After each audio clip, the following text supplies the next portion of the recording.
Hello, everyone, and thanks for joining us. I'm Carol Fleck, and on behalf of the ADDitude team, I'm pleased to welcome you to today's ADHD Experts presentation titled Unraveling ADHD Procrastivity, How to Outsmart Procrastination and Improve Productivity. Leading today's presentation is Dr. Russell Ramsay. Dr. Ramsay was a professor of clinical psychology at the University of Pennsylvania's Perelman School of Medicine before he retired recently from that position.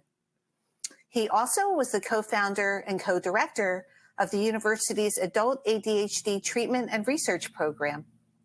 Today, Dr. Ramsay maintains a solo virtual psychology practice. He is the author of many professional and scientific articles, and his forthcoming book, the Adult ADHD and Anxiety Workbook, will be available on May 1st. In today's webinar, we'll discuss how procrastivity can sneak into our lives.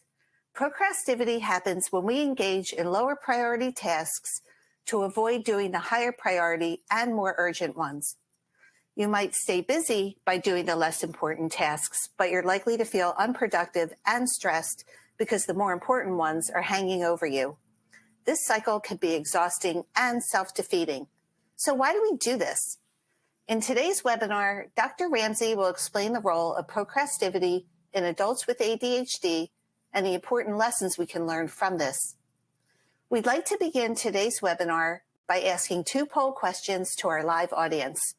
What factors contribute to differences in your productivity at work or at home? And what tools or techniques do you find most effective in enhancing productivity? Please select your answers and comment in the text box under the video player to tell us more. For answers to common webinar questions about slides, transcripts, and certificates of attendance, click on the FAQ tab of your webinar screen. If you support the work we're doing here at ADDitude to strengthen the ADHD community, we encourage you to visit additudemag.com/subscribe and sign up for ADDitude Magazine. Sign up for yourself or to share with a teacher or a loved one who could benefit from greater ADHD understanding. Click the magazine tab on screen to learn more. Finally, the sponsor of this webinar is Inflow. Let's be honest, our spice cabinets really don't need to be organized right now. Inflow gets that cleaning the entire kitchen sounds a lot better than doing taxes, but its team is here to help. Developed by leading ADHD clinicians, Inflow is a self-help program that uses CBT principles to teach effective strategies that help you stay on task, stop procrastinating, and actually get stuff done. Click the link on screen to get your ADHD score today and kick off your Inflow journey. ADDitude thanks our sponsors for supporting our webinars. Sponsorship has no influence on speaker selection or webinar content. So without further ado, I'm so pleased to welcome Dr. Russell Ramsay. Thank you so much for joining us today and for leading this discussion. Well, thank you for having me. Excuse me. It's always a pleasure.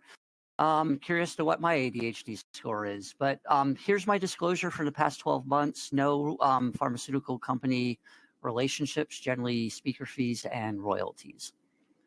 And I'm pretty easy to find, and my pen email still works if you want to reach out to me for whatever reason.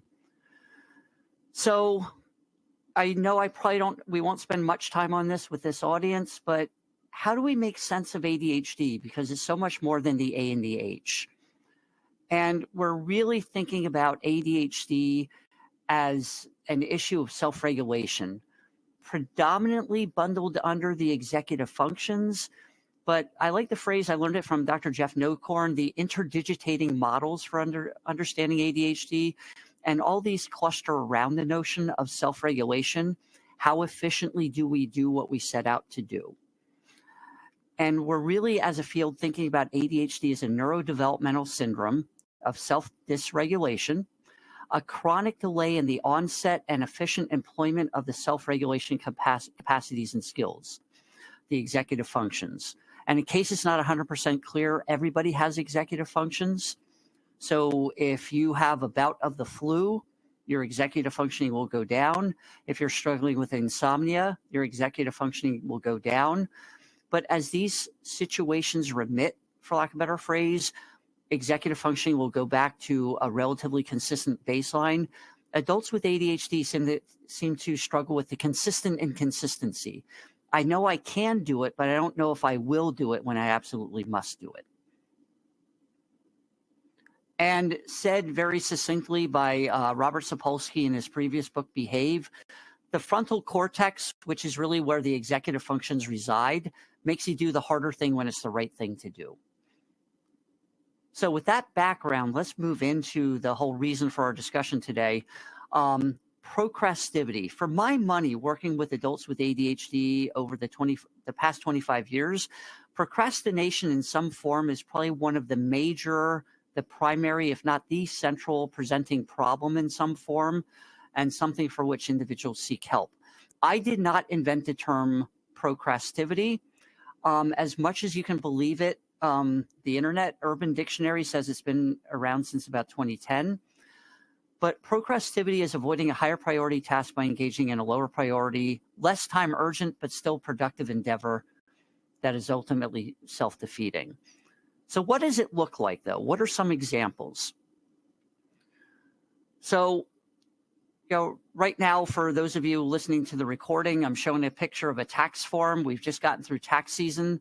So people might have had goals to say, I don't want to wait till the last minute this year. I want to get started late March, early April.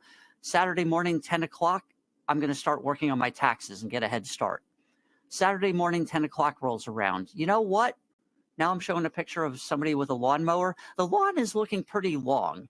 Tell you what I'm going to do, I'm going to mow the lawn. Yes, I will mow the lawn, then I will be in the mood to do taxes. And if you are, that's great. But how often are we ever in the mood to do taxes? Also, the next week, picture of somebody reading the news on a tablet. Yeah, I should be an informed citizen. The election's coming up. Now there's a picture of a lawnmower with a guy sprawled on the lawn.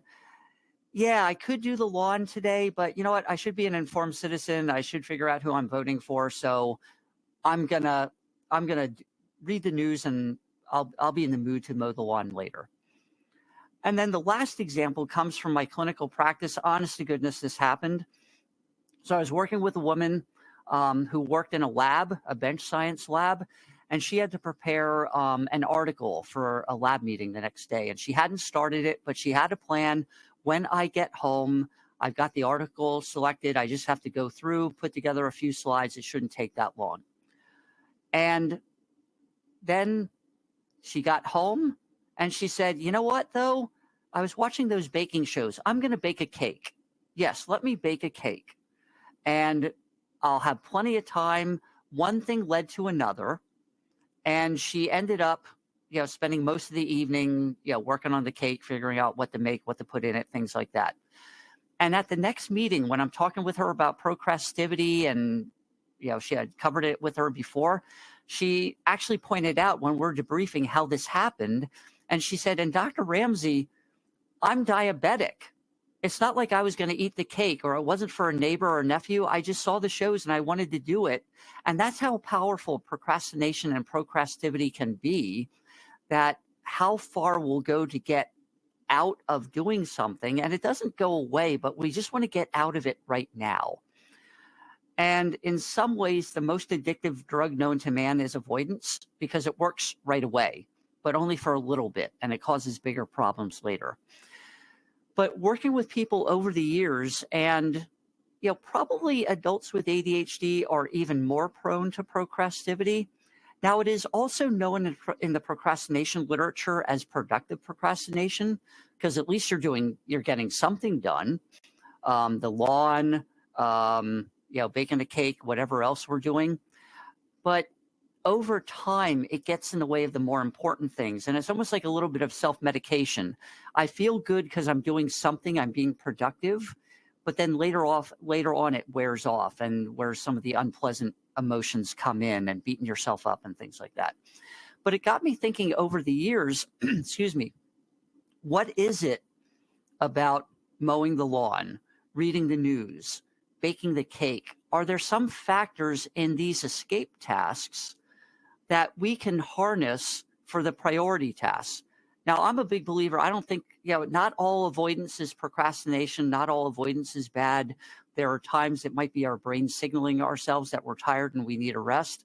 But there's a lot more times where we are putting off things to our detriment. So are there some ways we can reverse engineer procrastivity and get some use out of it and use it with the priority tasks? So these are just my opinions about this. But looking at procrastivity tasks, what are some elements of them? One is they tend to be more manual, hands-on, pushing the lawnmower rather than working on taxes, baking the cake rather than navigating through a scientific article. There's generally an existing template or recipe of steps that we already know how to do to get started. So if you're mowing your own lawn, you know where the lawnmower is. You may go out, fill it up with gas, set up a playlist on your iPhone, put the earbuds in and get started. Whereas taxes, we do them every year, but it's always like, how do I get started? Working on the article for the lab meeting. Oh, where do I start? This is sort of hard. Should I make some slides? Let me bake the cake. There's a literal recipe for the cake to follow, as opposed to coming up with the presentation for the lab meeting. There's a better sense for the escape task, the procrastivity task. There's a better sense of what can be accomplished within a definitive time frame. If you're mowing the lawn, especially if it's your lawn, you probably know plus or minus 5 or 10 minutes how long it'll take. Baking the cake, it tells you how long it'll take to put things together, bake it in the oven. But working on taxes, preparing for a lab meeting, those are sort of fuzzy. It should only take this long, but once I get started, maybe it'll take me longer than I thought it would. Let me go with the sure thing. And there's a clear sense of making and sustaining progress. I'm halfway done the lawn, 3/4 of the way, done with the lawn. Or, I'm baking the cake, 10 more minutes in the oven, take it out, done. Whereas taxes, preparing the slides, feeling ready for the meeting, these are fuzzier. It's less clear. And maybe even something like taxes, it's like, oh, I have to find these receipts, or I have to go back and find them, or I have to fill out another form. Now I have more work than I thought I did when I started. And then lastly, there's a clear endpoint and sense of completion. The lawn is done for a week.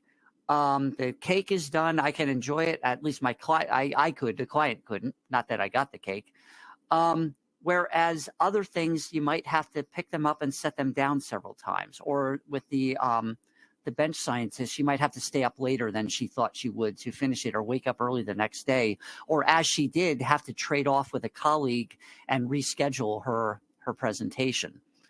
So, and with procrastivity tasks, you might actually spend more time mowing the lawn than you plan to do on taxes.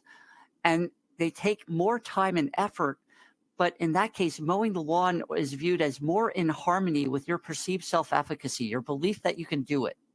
I would rather spend 90 minutes mowing the lawn knowing I will get it done than 30 minutes on taxes not knowing how far along I'll get, or how much more I might have to do, or how much money I may have to owe, than the priority task. So these are all some elements that play a role in this. So I'm a cognitive behavioral therapist, and some of the premises for the adapted model of ADHD, I just want to push forward here a little bit. In looking at the main cognitive issue, for my money, the main cognitive theme in ADHD, the cognitive issue is impaired self-regulatory efficacy. And I'll give a more in-depth definition of this later. But this is, I know I can do it, but I don't trust I will do it when I need to do it. So in terms of the overall, how does procrastivity help us with the cognitive behavioral therapy approach? One is developing more trust in our ability to engage in it, and to handle the hassles involved with getting started on taxes, or getting started on preparing for the lab meeting. The main behavioral issue, and I'll go into more detail about specifics with this, is engagement. How do I engage with the task, my priority task that I set out to do? And this can involve scripting the steps, coming up with the steps.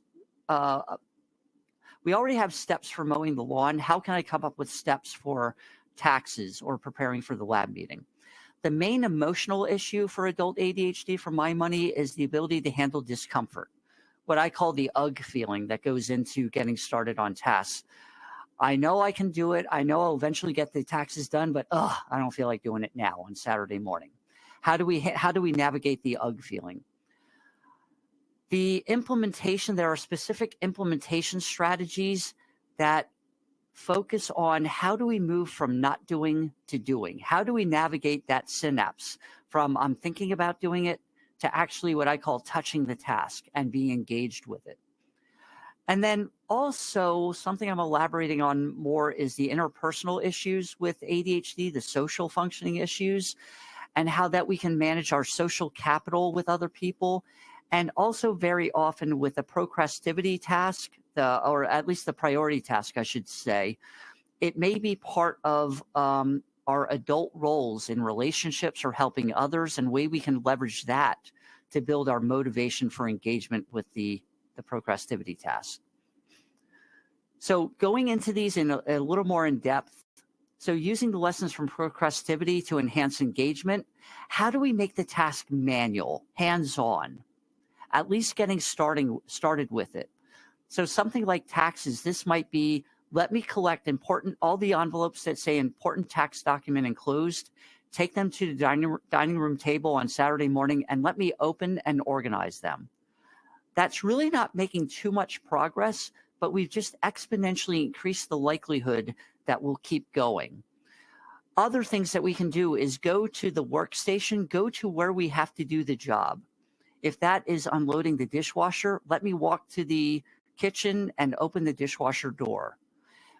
If it's studying, let me go to my desk, let me go to the library, let me get to the place. And that physical movement there is pragmatically helpful. Okay, this is where I have to do it. And as we're doing those behaviors, there's a behavioral priming. If the behavior is associated with the task, moving there has positive associations. Or just like if we go change into our exercise clothes or put on our running shoes, putting on our running shoes is not running. I could sit in my running shoes with my legs up on the table eating Cheetos, but if I put them on, I'm exponentially more likely to go out for a run. And I get no money from the people who make Cheetos for that endorsement. With a writing or a homework assignment, I'm going to reread the last two paragraphs I wrote last time. We're not doing anything productive yet, but we're engaging with the task. Rather than thinking about it and all the ways it might be uncomfortable, or I'm going to have writer's block, I'm not going to be able to think about him. Now it's reality. And at least reality, we can deal with one reality at a time, and the behavioral priming. Also, setting up realistic time frames, a start time and an end time, what I call a bounded task. I'm going to work on this for at least 10 minutes and then reassess, or 600 seconds. And it could be time-based. It could be task-based. I'm going to at least open all the envelopes or work on 5 homework problems, or maybe even terrain-based. I want to clean off my desk. We're trying to lower the bar in terms of getting started. And even for things like homework or intellectual tasks that aren't necessarily hands-on or manual, there's probably a rock, paper, scissors algorithm. Like writing is harder than reading. Reading is harder than a problem set that we use to, so we might avoid a writing task by doing a reading assignment, or avoid a reading assignment by doing a problem set. But in a way, breaking down tasks into actionable steps that are foundations of higher order outcomes, like the original Karate Kid, when Mr. Miyagi gave Daniel all the chores, wax on, wax off, and it was actually teaching karate moves in these chores. So that's another way of think about how do we break down. You can think about how do I wax on, wax off doing taxes, or break it down into actionable steps that I can do. So rather than doing taxes, which is broad, vague, and non-specific, or doing homework, specificity, something specifically, what am I going to do that is actionable, and when and where am I going to do it? Also, the emotional management, tolerating the discomfort. You will not be in the mood to do it. So making being in the mood to do it a requirement, a precondition, is unrealistic. And actually facing it, feeling the discomfort and getting started is a way to relieve it. And it draws on exposure therapy for anxiety. So recognize and label your emotions. Labeling emotions is taking action on them and putting them through the language system. And it's also a pause. How am I feeling? And sitting with them brings them down a little bit. It's not going to eradicate them, nor should it. Label with granularity. This is my I hate doing taxes stress. Understanding the signals, including sometimes anxiety or stress, is a sign of gearing up to do the task. Not necessarily that we should avoid it, but it's the energy, the impulse that we need to get started on it. And this is a way to change the relationship with our emotions, and sometimes even the unpleasant emotions lets us know this is exactly what I should be doing next. I'm a little anxious about homework and the paper, but this is also gearing up to do it. And the fact that I'm feeling something about this means it's probably the right thing to be doing right now. But also having a bounded task, creating the boundary so there's an endpoint. There's also the other side of it.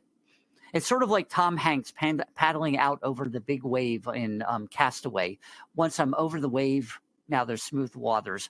Now, again, it was almost a death sentence for him at the time, but we won't let facts get in the way of a good example. And being able to accept feelings and work with them, engage with the task anyway. Distance self-talk, I'm going to cover a little bit later. I'm going to punt on that for a moment. Specific implementation intention strategies. These are evidence supported in the literature on self-regulation and willpower. Specific if X, then Y coping strategies. The theory behind it is the if X. If I can do this behavior, if I can sit at my desk, then I can work on preparing for the lab meeting for at least 10 minutes. The X is the environment, and the environment becomes the cue for the behavior.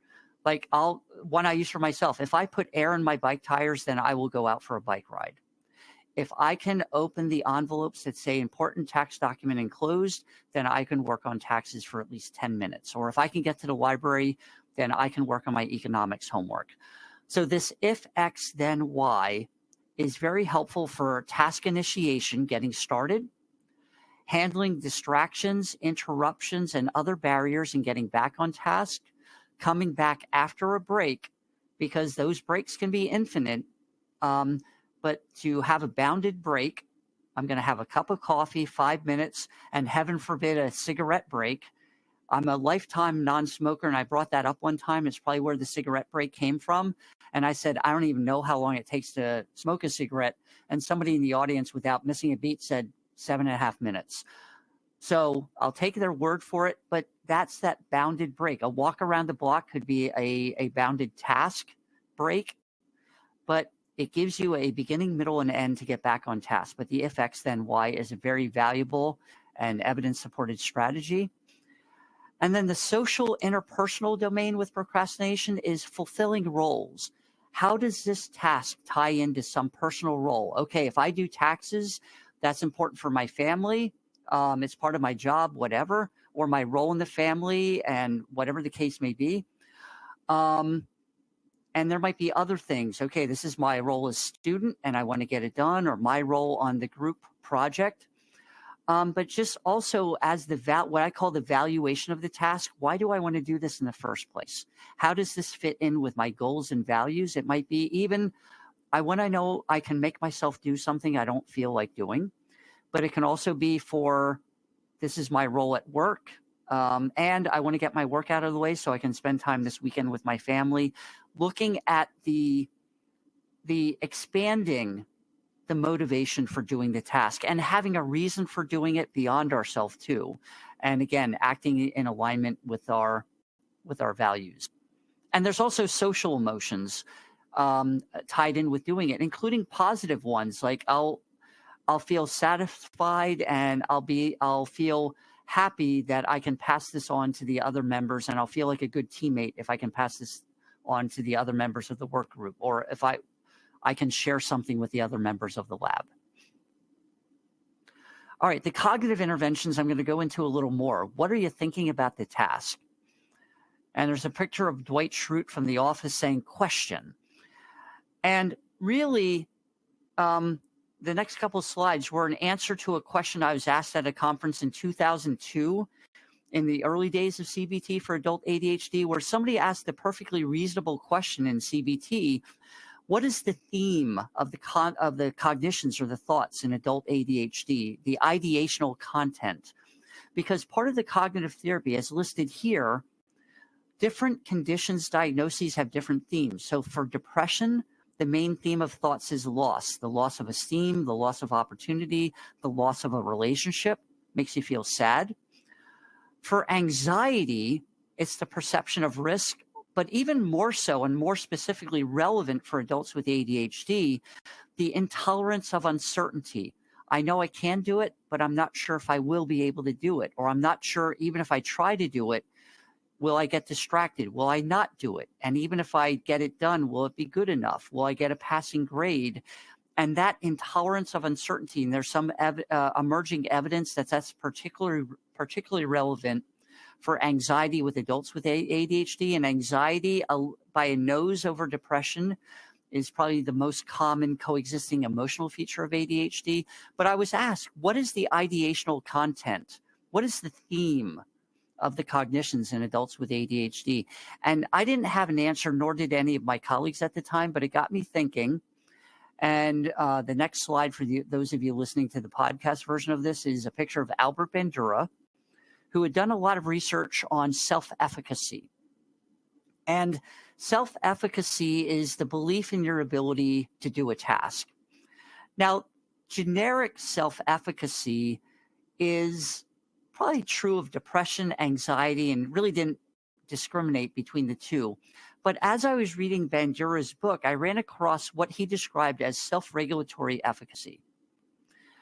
And as I read more, as I looked up to see what work was done on it, generally all I found was work on exercise and follow through. And self-regulatory efficacy, with the quotes on the slide taken right from the book, is pretty much a rewording of the executive functions. So in many spheres of functioning, people know full well how to perform the needed behavior. And what I've said about ADHD and others have said, ADHD is not a knowledge problem, it's a performance problem. And I'll tell my clients, if we're talking about your procrastination and all I bring to the table is you really need to start earlier, sue me for malpractice, please. You know that. But ADHD is a performance problem. So going back to the Bandura quote from his book, here, people know full well how to do it. But here, the relevant efficacy beliefs concern self-regulatory capabilities. Can people get themselves to stick with the behavior given the many dissuading, or another way to think about it is uncomfortable conditions they will encounter? Those who distrust their capacities to surmount the unpleasant factors have little reason to put themselves through misery.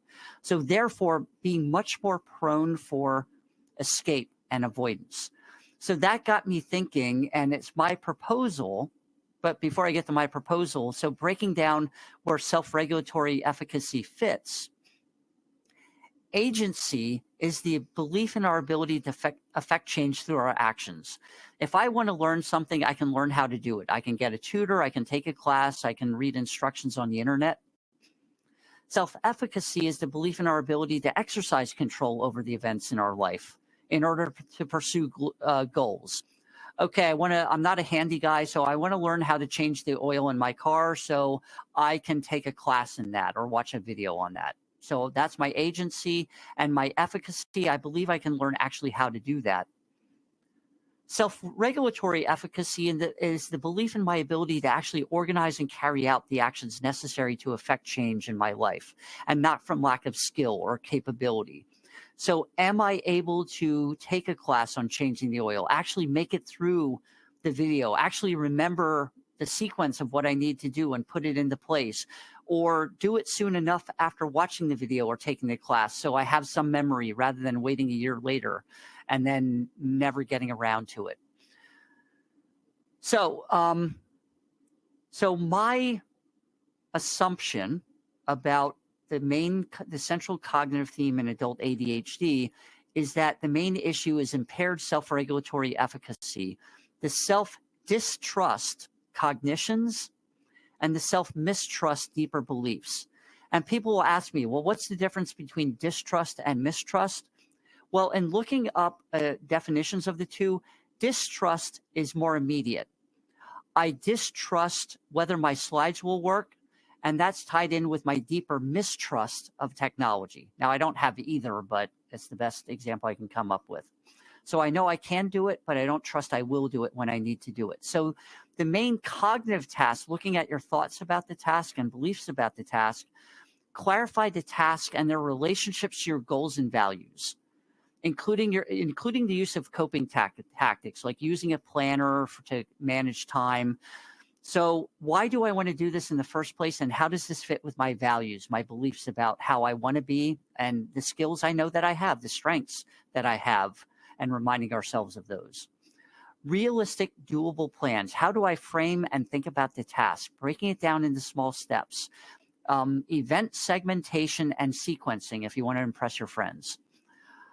And that into small enough steps so that we can do it and develop self-trust in ourselves.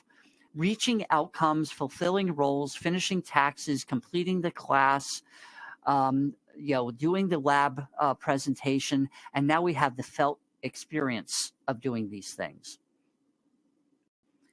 And also dealing with the negative thoughts. Well, I'm not going to do it as well as other people will be, discounting the positives. I got it done, but I should have started earlier. No, giving yourself credit for what you have done. And dealing with the emotional reasoning that if I don't feel like doing it, if it feels bad, it's going to be bad. Well, no, it might feel bad because you might have a history of difficulties with writing tasks or taxes, but you're also trying to change these things now.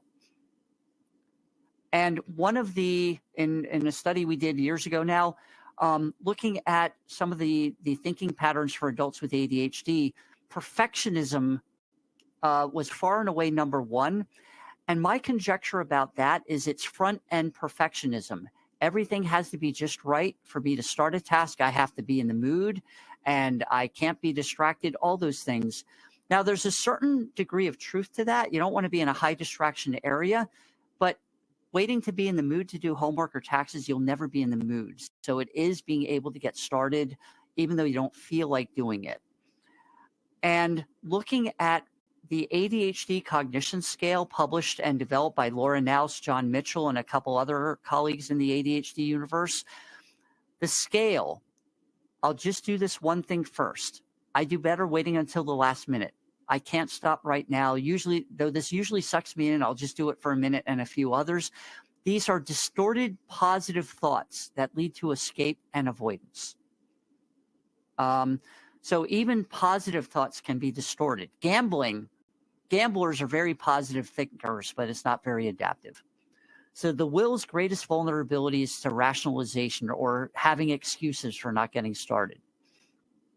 So in the cognitive domain, what are some lessons learned from procrastivity? As you're thinking about starting the task, but you're not doing it yet, thinking about how you're framing the task.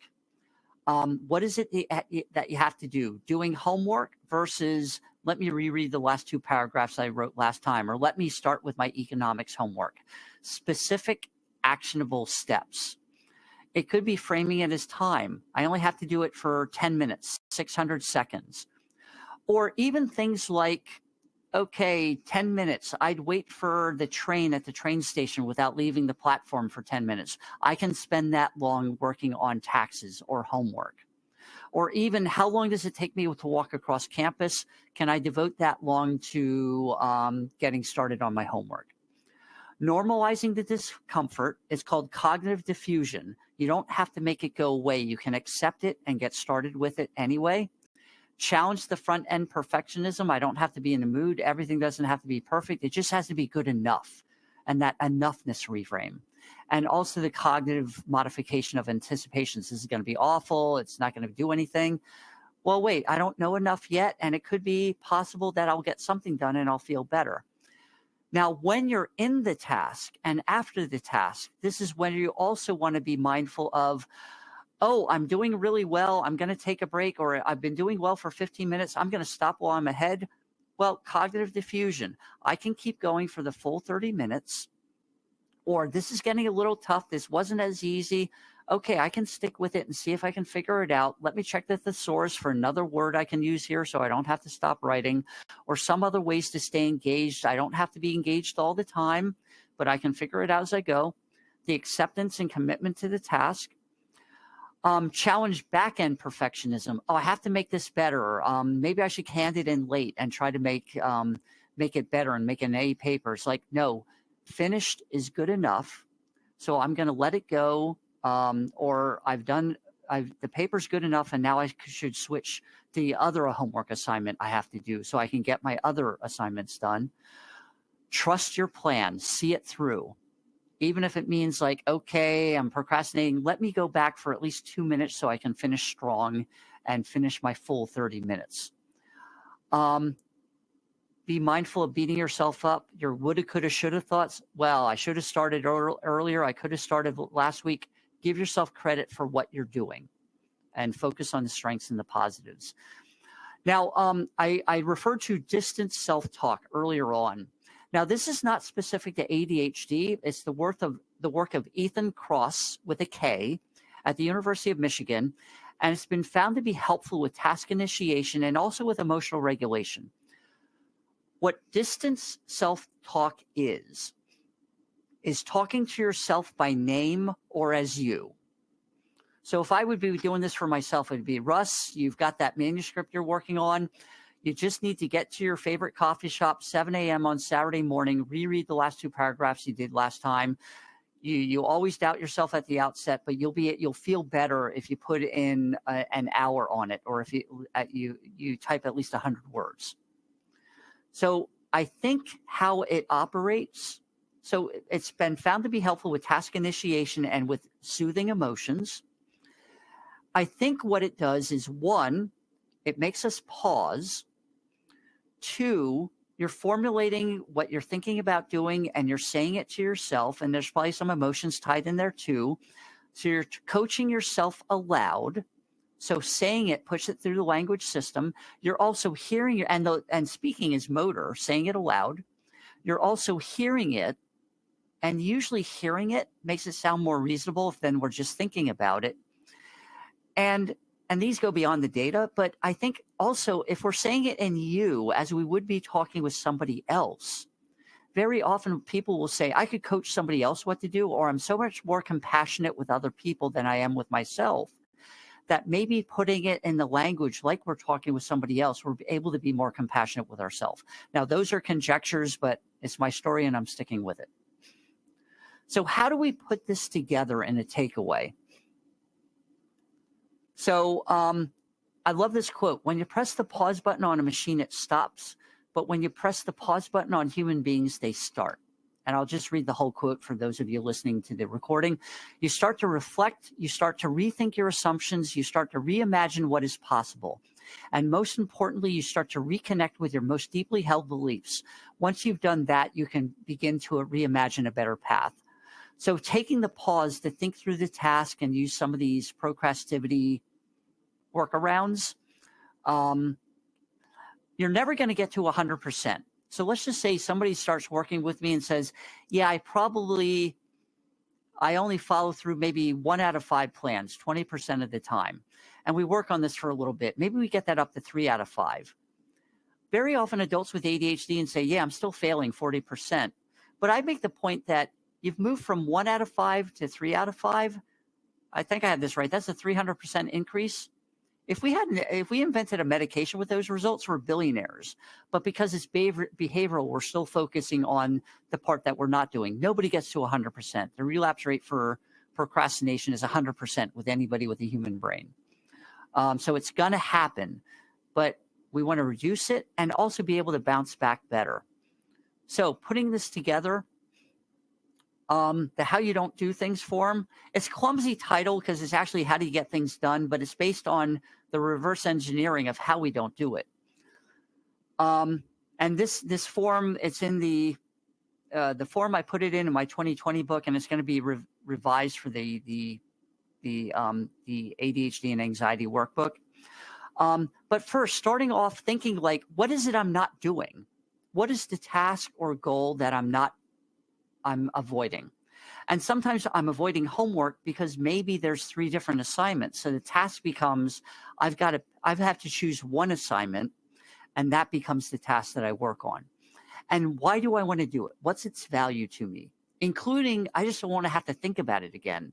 Or I just want to feel better at 4:30 knowing that I got something done. And then moving on to, okay, whatever it is I'm doing, how do I define it in more actionable terms? Like a recipe of steps. What is it I actually have to do? Not homework or I have to get an A on the paper. It's I have to outline the paper. I have to go back and edit what I wrote already. I have a problem set I have to do for a class. I need to put something together, whatever. I have to make an appointment for something. Whatever it is, what steps do I have to follow? I can log on to make the appointment. I have to find the instructions for whatever I'm putting together, whatever it is. And have a sequence. What are the first few steps? Important tax document enclosed envelopes, opening them up, getting to the library. So what is the smallest specific actionable step that will define moving from not doing to doing? Logging on and opening up the paper. Starting to dial the number on the phone, or logging into the physician's website to make an appointment. Somehow touching the task. When am I going to do this? Doesn't always have to be today. It might be Saturday morning at 10 o'clock. What time? Start time and end time. It could be in the flow of your day. I'm going to do it on the way home for work, but before I get home, because once I get home, I'm not going out again.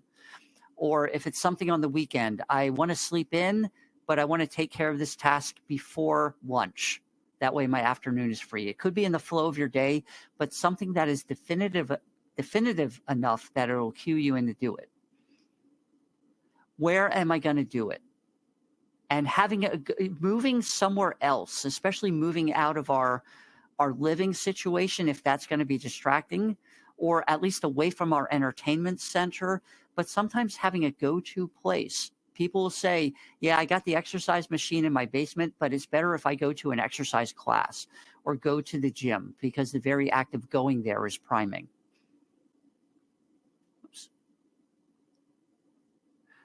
Okay, once you have the plan, where will it be performed? Now, what are the potential barriers, and how can I turn these barriers into strength? How might my thinking get in the way of doing it? Oh, I have to be in the mood to do it, or I don't feel ready to do it, or I don't feel in the mood to do it. Now, I know that's using feelings with thoughts, but sometimes, they get interchanged. So, or what I do is probably not going to be any good. Well, how do I know that yet? I haven't even tried. And, how can, enhancing your trust in the task, or at least being a trust in your ability to try it. The emotional interference, the UG feelings, and reminding yourself, I don't have to be discomfort-free to get started. And labeling emotions and saying, I can feel this, and I can still move my arms and legs and still get to the dining room table to do taxes, or still get ready for my workout. Escape behaviors. What are things I know that I'll be prone to do instead, or if I find myself starting to do, I just want to check if that item is still available on Amazon. I know I'm escaping, and I can pivot, including using an if X then Y strategy. Okay, I was distracted. If I get back to if I get back to my desk, then I can pick up on my homework. And also being mindful of the procrastivity tasks you're most vulnerable to. And then what are some social distractions? Like if you're at the library and a roommate might come by and say hello, but also what are your social motivations? I want to get this done so I can spend time with my loved ones. I want to be on time with this project for the other members of the work team. or what, I want to practice the instrument so I'm ready for band practice, things like that. And then what is your implementation plan? That if X, then Y strategy, which I think is a nice synopsis of everything. So the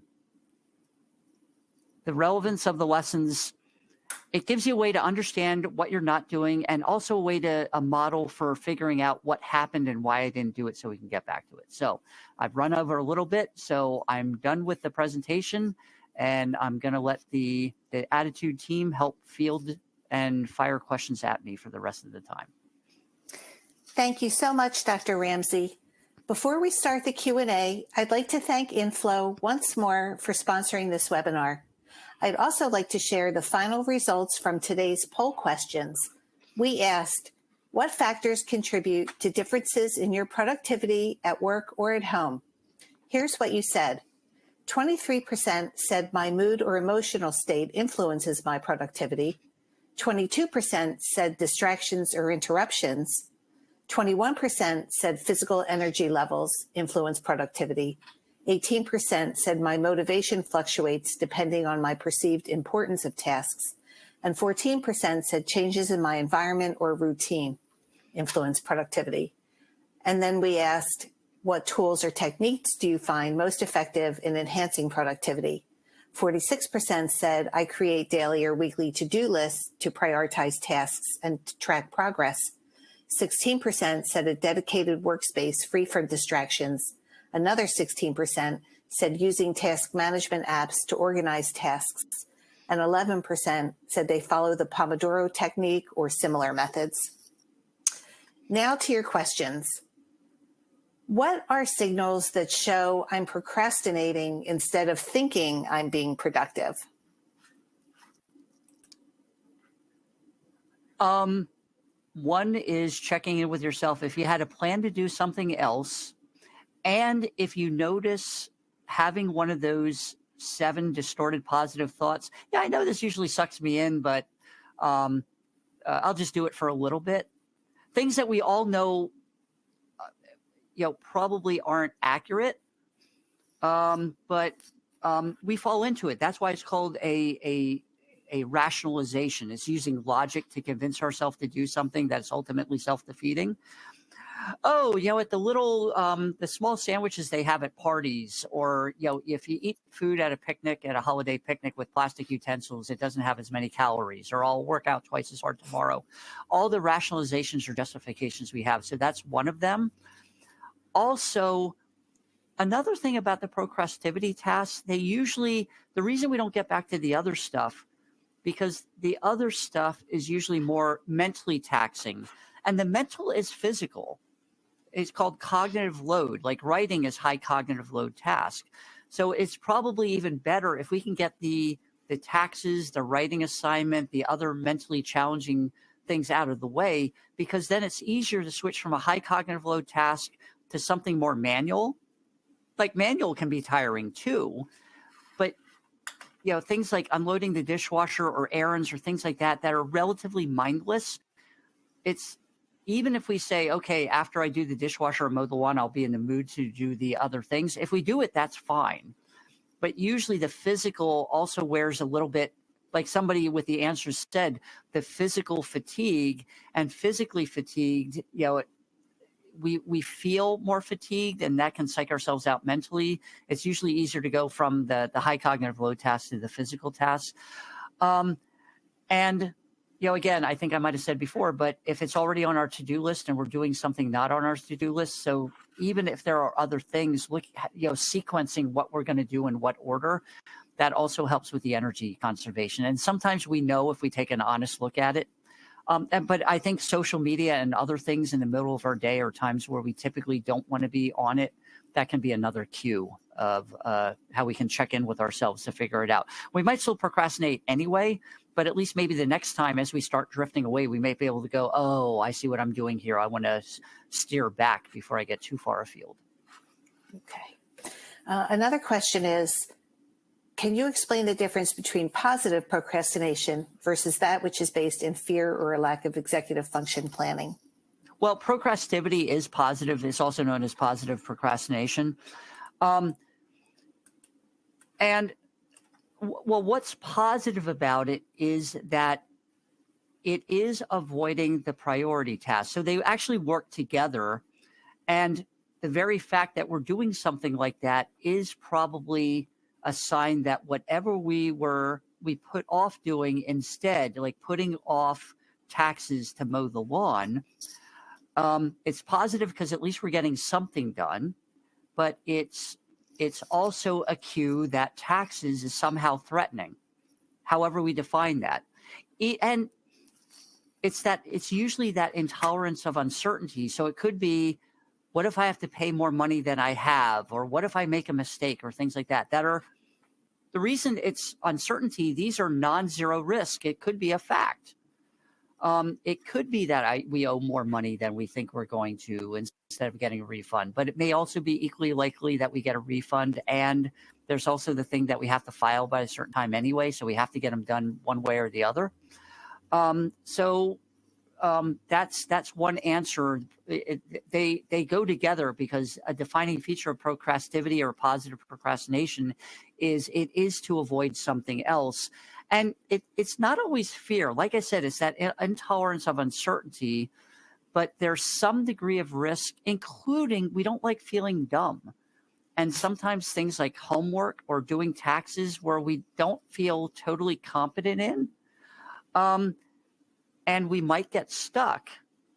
And so that leads us to avoid it in the first place. But even something like getting stuck in the middle, I would redefine that as, okay, if you reach a certain point in taxes or homework and you get stuck, now getting unstuck is your task. So it might be a break to consult with an accountant, reach out to a TA for a class, schedule office hours, or otherwise ask for help that can help get you back on track. So even within getting stuck on tasks or worst case happens, there's ways to work it through.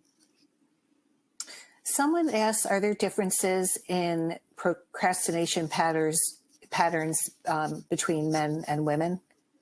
Do they present differently? Not that I'm aware of. I mean, what would be more differences maybe in different roles? And it doesn't have to be a gender difference or anything like that. But I mean, there may be differences if in case within a household, there's a division of labor where there are certain tasks and people are stuck doing something they don't like doing, like whoever in the partnership is stuck doing taxes. They're going to be more likely to procrastinate on taxes, but it may not be due to any gender differences. So I wouldn't say there's anything. It's more about role. What are the roles at work or school, or if somebody's in a student role, and there may be individual. I've heard people say, "Hey, I don't mind doing taxes. It's like a puzzle," but they might procrastinate on something else. But that's also, if you're in a partnership, in a household, you can divide labor to go with things that you're better at, and or trading off things that maybe your partner's better at one thing and you're better at another thing, and that's a way to it's a win-win situation. Well, that sort of leads into the next question, which is, my husband is a huge procrastinator. I've stopped bailing him out in certain situations, but it hasn't helped him to be less of a procrastinator next time. What should I try next? It's reaching out for help from other people, be it professionals. I don't know if the partner in that relationship who's the procrastinator is willing to reach out for help. You know what? There's a limit in what anybody can do, including me as a therapist, because very often people are coming to me and I'm not telling them anything different than they haven't heard elsewhere. Now, maybe things like how we break things down and being able to look at thoughts and be aware of emotions and the background in, basic psychology and, things like that can be helpful in terms of reframing and helping people have little aha moments or these little kernels like the if X then Y that make things more doable. But, what I would say is, there is a motivation factor. One motivating factor, and I don't know I think it was the husband in this case, it's called spite motivation. And what it is, I get no money from this, but I think a website devoted to this called STIKK.com, stick with 2 Ks. I think following the notion that, sometimes you get results with the carrot, sometimes you get results with the stick. The carrot at the end of the stick, the positive reinforcer. This is avoiding negatives. So the notion behind it is you set a goal, you commit to a goal. So let's just say it's going to the gym a certain number of times in the week. And either you set it up or you empower somebody else where you have an agreement where if I do not go to the gym at least 3 times this week, I will give $50 to the presidential candidate, the political party, the political movement that I oppose.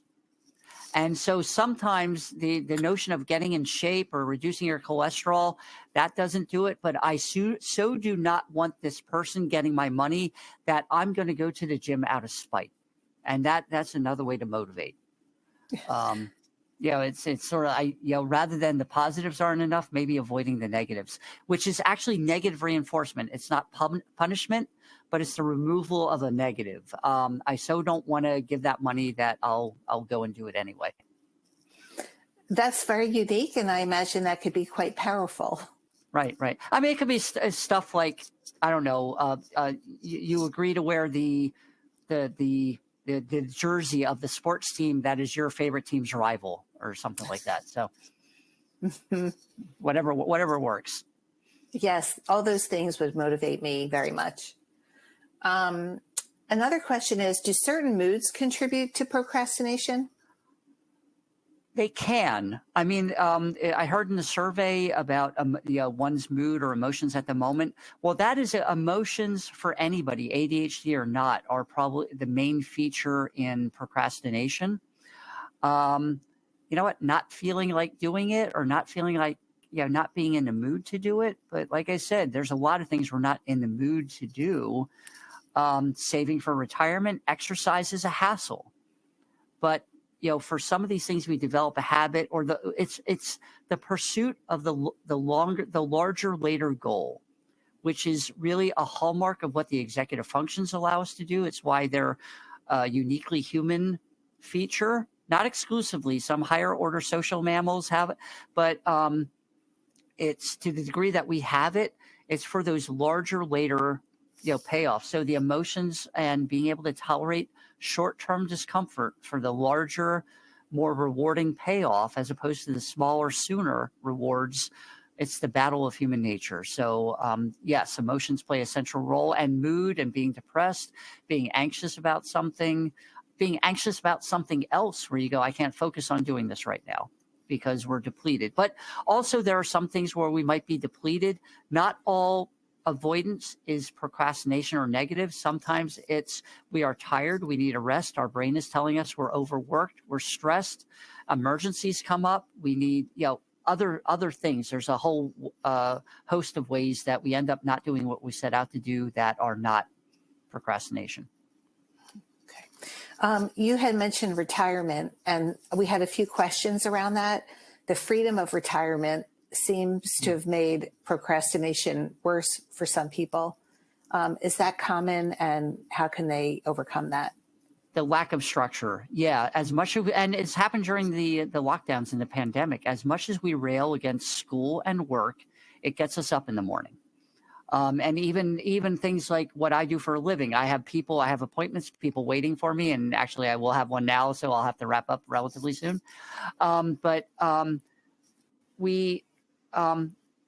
Having a routine, that's why, as cliche as it is about time management, a planner, a calendar, and it's less about the planner and calendar. I mean, that they help with they are tools for externalizing time so we can see it, because time it's fluid. It runs, it doesn't stop. It doesn't speed up. It doesn't slow down. It just goes. And having the window or the routine, and this could be body doubling, and you go to the gym with your partner, or, with procrastination, you team up and work on things together. or at least getting jump started on things. Now I hear what that other partner was saying. I've had enough of it, which I can understand.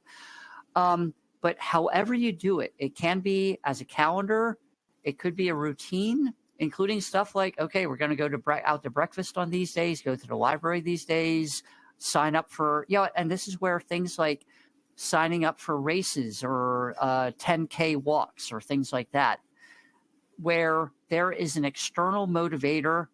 I should be able to get myself up and running on my own just for my health, but knowing I have to run even a 5K, get somebody up and moving, or some commitment with other people, volunteer work. And again, with the spite motivation, maybe people go, that's so much of a hassle, I'm going to come up with my own routine at home so I don't have to go out and deal with people, because that's why I retired. Okay. Well, that has to be our last question, unfortunately. But Dr. Ramsay, thank you so much for joining us today and for sharing your expertise with our ADHD community.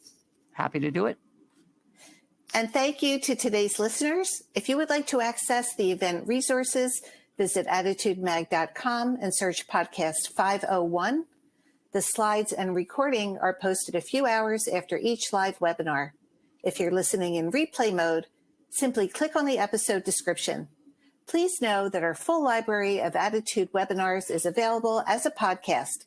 It's called the ADHD Experts Podcast, and it's available on all streaming platforms. We hope to see you again next week for a free webinar on the therapeutic potential of psychedelics for mood disorders. Make sure you don't miss future ADDitude webinars, articles, or research updates by signing up to receive our free email newsletters at ADDitudemag.com/newsletters. Thanks, everyone. Have a great day.